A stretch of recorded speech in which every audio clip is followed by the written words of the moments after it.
Hello guys, welcome back to my channel. It's my memory for today's video is banana cake for merienda recipe ng mama ko recipe.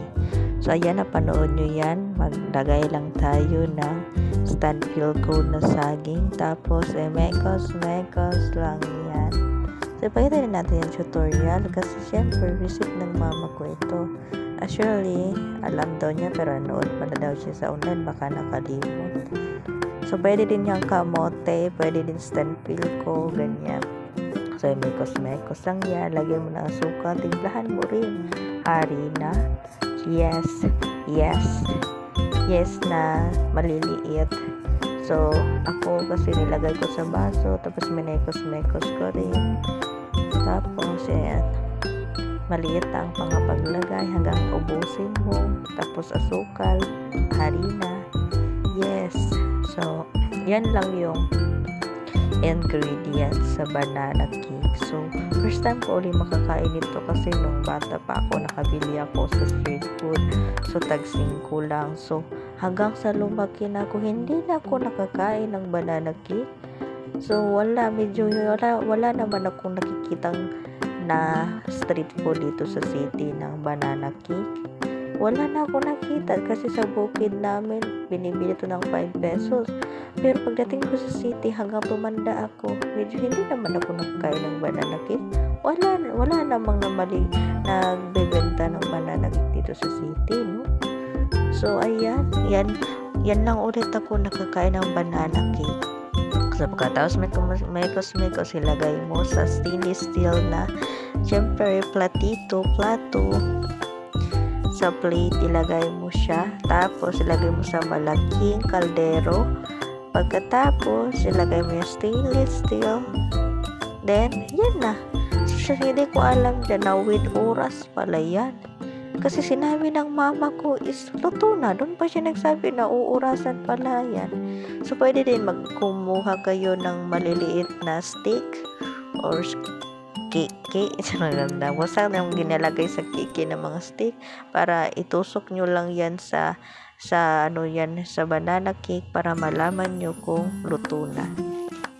So yan, gidemo ko pa yan, nag-tutorial pa yan. Dapat luto na yan na ganyan. So napagod pa yan. Kasi nga, hindi ko naman alam na uurasan pala yan. Sinabi niya tapos na. So, napagod lang ko. Sige lang. Mas masarap din yung pagod. Malasa-lasa. So, sa dalawa lang nakain ko yan kasi madali lang ka lang mabubusog. So, inapat niya kasi 4 lang naman kami. Mama ko, papa ko, sister ko na bagong panganak. May panganay sister, Marjorie Marinduque. It's me. So, 4 lang kami yan. So, ngayon lang ulit ako nakabalik kumain ng banana cake kasi nga matagal din ako hindi nakakain. Pwede din pala kamote pero same recipe lang din, harina, yes, at saka naman so nag-shake para kami dyan nag-milkshake.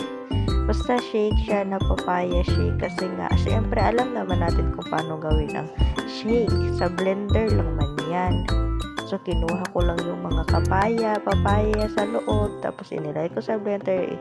Dalawa kami ng mama ko na nag-blender. So hindi ko na siya ipakita kasi noon naman sa atin paano mag-shake.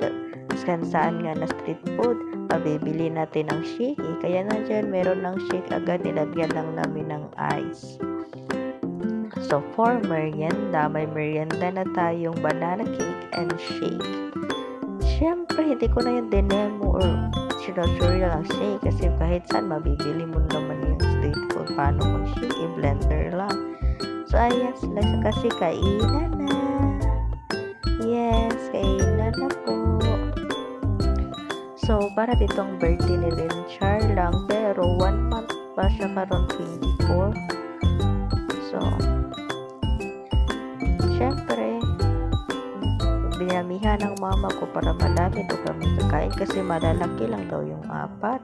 So sabi ko Pizza Hut. Sabi ko dyan Pizza Hut. Hindi ko lang ang video kasi gusto kong i-voice over lang ang yung ko. Syempre boses ko. Ayan, kumain na din yung papa ko. So Hina yun, nakatingin pa siya sa video. Anong ginagawa niya? Kasi nakita yan talaga dyan, naka-vlog ako eh. Ayan, kumakain na kami. So, dala marites. Marites din kami.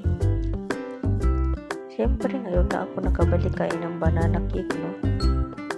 Kasi sa ibang bansa, kasi mga mahal ang saging nila. Sa feel ko, mga mahal. Nakita ko sa mga vlog ng iba na mga mahal talaga sa ibang bansa yung mga saging. Siyempre. Pero kahit saan, makakaluto ka naman. Siya, sariling recipe. Tinuruan ako dyan ng mama ko, kaya tinutulungan ko siya paano magluto. Kasi nakatingin din ako. Kasi sabi niya, pwede ito naman yan, kamuti. Siya nagsabi dyan, kamuti. Yes.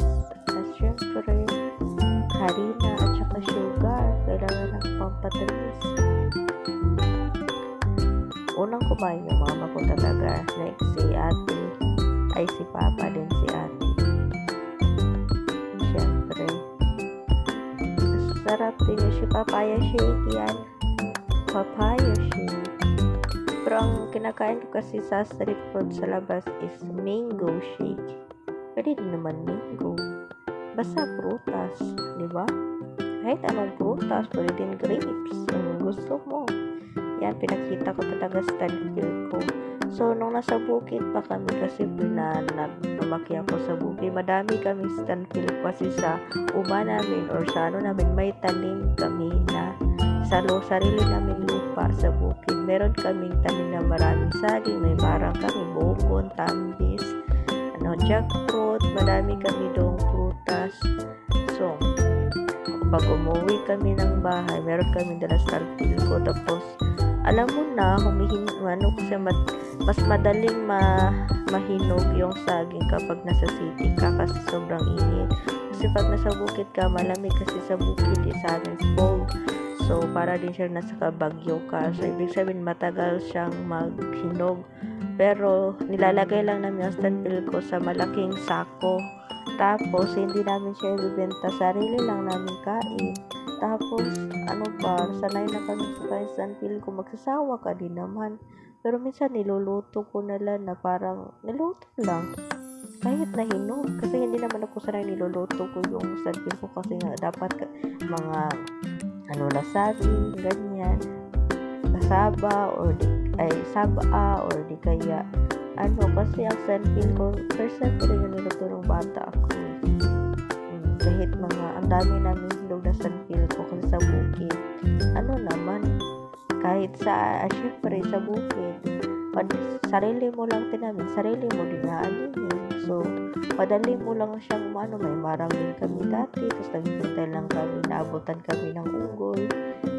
Before, nung nasa bukid kami. Kasi pinalaki man ako sa bukid, o probinsya din ako kasi lama din man ako. So, ganun lang.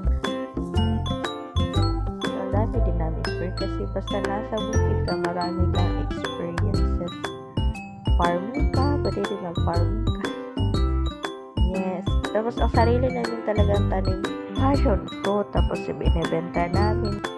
Yun lang. Thank you so much for watching. See you sa next vlog. Bye!